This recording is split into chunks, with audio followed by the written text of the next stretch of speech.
ಹೇಳಿದವರೇ Iran ಮುಂದಿನ supreme leader ಆಗ್ತಾರ? Iran ಮುಂದಿನ ಸುಪ್ರೀಂ ಲೀಡರ್ ಆಯ್ಕೆಯಲ್ಲಿ ನನ್ನ ಪಾತ್ರವಿರಬೇಕು ಅಂತ ಟ್ರಂಪ್ ಹೇಳಿದ್ದಾರೆ.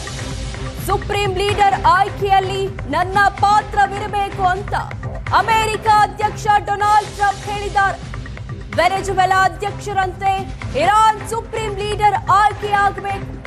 ವೆನೆಜುವೆಲಾ ನೂತನ ಅಧ್ಯಕ್ಷರ ಆಯ್ಕೆಯಲ್ಲಿ ಪ್ರಮುಖ ಪಾತ್ರ ವಹಿಸಿತ್ತು ಅಮೆರಿಕ.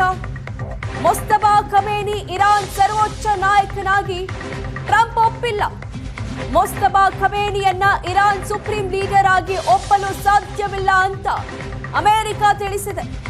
ಅಮೆರಿಕ ಮಾತನ್ನ ಕೇಳದೆ ಇರಾನ್ ಯಾವುದೇ ಹೆಜ್ಜೆ ಇಟ್ರೆ ಸಮಯ ವ್ಯರ್ಥ ಅಂತ ಅಮೆರಿಕ ಎಚ್ಚರಿಕೆ ಕೊಟ್ಟಿದೆ. ಮುಸ್ತಫಾ ಖಮೇನಿ ಇರಾನ್ ಸರ್ವೋಚ್ಚ ನಾಯಕನಾಗಲು ಟ್ರಂಪ್ ಒಪ್ತಾ ಇಲ್ಲ.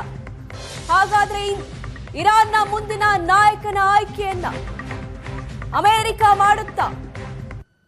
ವೆನೆಜುವೆಲಾ ನೂತನ ಅಧ್ಯಕ್ಷರ ಆಯ್ಕೆಯಲ್ಲಿ ಅಮೆರಿಕ ಪ್ರಮುಖ ಪಾತ್ರ ವಹಿಸಿತ್ತು. ಈಗ ಅದೇ ರೀತಿ ಖಮೇನಿ ಹತ್ಯೆಯ ಬಳಿಕ ಇರಾನ್ನ ಮುಂದಿನ ಲೀಡರ್ ಆಯ್ಕೆಯಲ್ಲೂ ಅಮೆರಿಕದ ಪಾತ್ರ ಪ್ರಮುಖವಾಗಿರುತ್ತೆ ಅಂತ ಟ್ರಂಪ್ ಹೇಳಿದ್ದಾರೆ. ಸುಪ್ರೀಂ ಲೀಡರ್ ಆಯ್ಕೆಯಲ್ಲಿ ನನ್ನ ಪಾತ್ರವಿರಬೇಕು ಅಂತ ಅಮೆರಿಕ ಅಧ್ಯಕ್ಷ ಡೊನಾಲ್ಡ್ ಟ್ರಂಪ್ ಹೇಳಿದ್ದಾರೆ.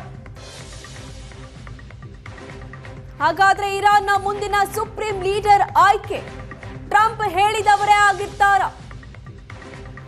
ಖಮೇನಿ ಹತ್ಯೆಯ ಬಳಿಕ ಮುಂದಿನ ಲೀಡರ್ ಯಾರು ಅನ್ನೋ ಚರ್ಚೆ ನಡೀತಾ ಇದೆ.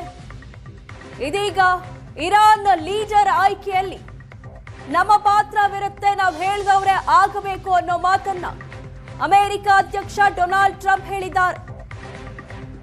ಖಮೇನಿ ಹತ್ಯೆಗೂ ಮುಂಚೆ, ಖಮೇನಿ ಸಾವಿಗೂ ಮುಂಚೆ ಸ್ವತಃ ಖಮೇನಿನೇ ಹೇಳಿದ್ರು, ನನ್ನ ನಂತರ ಉತ್ತರಾಧಿಕಾರಿ ಯಾರಾಗಬೇಕು ಅನ್ನೋ ಮಾತನ್ನ ಖಮೇನಿ ಹೇಳಿದ್ರು. ಇದೀಗ ಖಮೇನಿ ಹತ್ಯೆಯ ಬಳಿಕ ಸುಪ್ರೀಂ ಲೀಡರ್ ಯಾರು ಅನ್ನೋ ಬಗ್ಗೆ ಟ್ರಂಪ್ ನಿರ್ಧಾರ ಮಾಡೋ ಸಾಧ್ಯತೆ ಇದೆ.